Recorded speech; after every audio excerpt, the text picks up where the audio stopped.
we have paid dearly for what we have went through. I lived in St. Paul for over 60 plus years, and I always lived in the Summer University community until the freeway came through. My brother and I, Donald, who was staying with me, we were told we had to move. And as a result, we had moved into the beautiful home on Fuller, 538 Fuller. I'll never forget it. There was a big picture window with a piano sitting in the front, and it was a beautiful home. And shortly after, maybe when the freeway got started, we were told we had to move and that our house would be torn down. It was a hard thing for that to happen because we were trying to get, we really wanted to be stabilized in the community. So we had to uproot and move across Lexington to stay there for 10 years and finally to come right back into the area that we came from, and that was in the Central Village. I said all of that to say this. When a person is moved out of the community, it really puts a burden because you almost have to start over again. In fact, you do. Because the equity that we had built in our home on Fuller, we had to start anew and buy another home. And so it was just like beginning again. But thank God, when Central Village was being built, we were able to move right back in the community.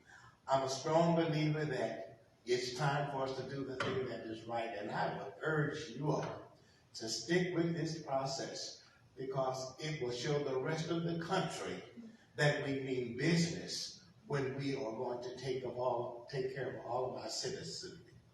And I want to thank you for this time, and I'm looking forward to all of the beautiful things that will happen when this is completed. Thank you very much. Thank you.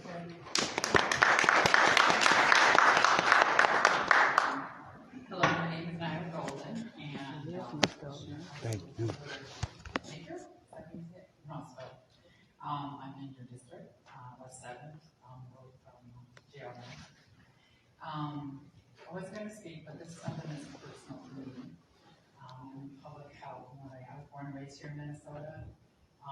Grew up in Minneapolis and moved to St. Paul when I got grown. And what I know and understand in Minnesota is that when it sees what is done wrong, it steps up to the plate and tries to rectify that. So I got to experience that when I was in graduate school. And Minnesota said, yes, we're going to take on big tobacco. No one else ever wanted to do that. And Minnesota did and won. And then we also looked at our health disparities, the gap that we had, and that, for a state that was progressive as far as what we did as far as our medical inventions, being on the forefront and pioneers for medicine. Our people of color were looking worse than individuals who had none of that in the southern part of the United States. And Minnesota said we had to change that. And so we have a permanent line item for health disparities. Department of Health exists today. I got an opportunity to be a part of that. So, and then in the past couple of years since George Floyd was murdered, we showed the country, yeah, we're getting it wrong, but we're going to try and do something right about this. This is how we need to do to be accountable. So I believe in Minnesota that as we peel back some of the pieces of what the history looks like, and we see what history was, there's an African word, Sankofa. We have to look at our history so that we can learn from that to move forward and get the right moving forward. Thank you.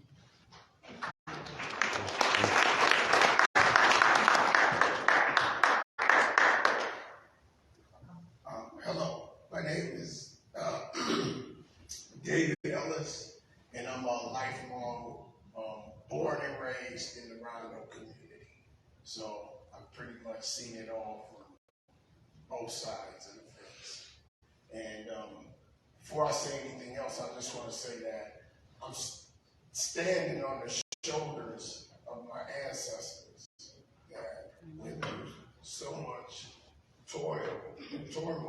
in this country and to build this country and to be so patriotic and supportive and in continuing that veracity and ability to continue to prosper even in the depths of degradation is just amazing to me. Along with now, standing and fighting for our youth that are out there in this community who have been stuck in poverty and miseducated and left behind and still being suppressed and done so horrific. This has been continuing on for so long, and that's why I'm here.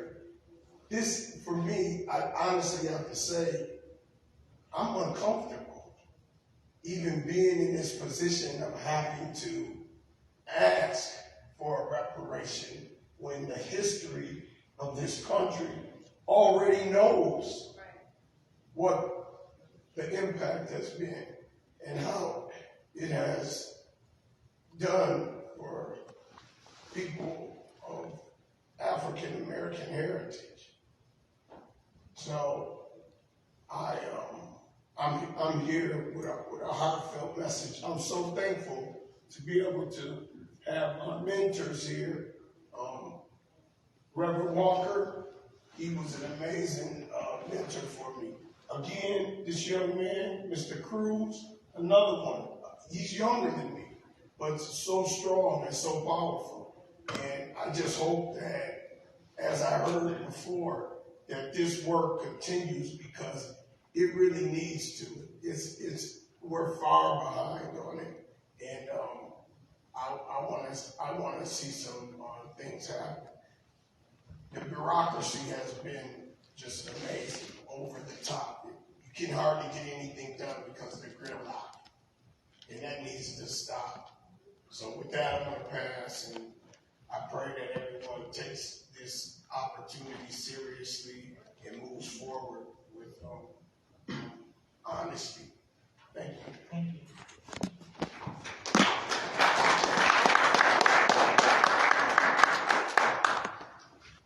Good evening to each and every one of you. I greet you.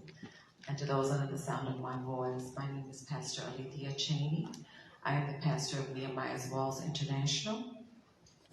I am here today because I want you to know not just leveling those houses affected the community, but it affected the community as a whole. The first day I came home to Rondo. I've got a picture of my father holding me. I remember one of the things that is embedded in my mind. I couldn't have been maybe 4 or 5 when the freeway came through. And I remember one day playing out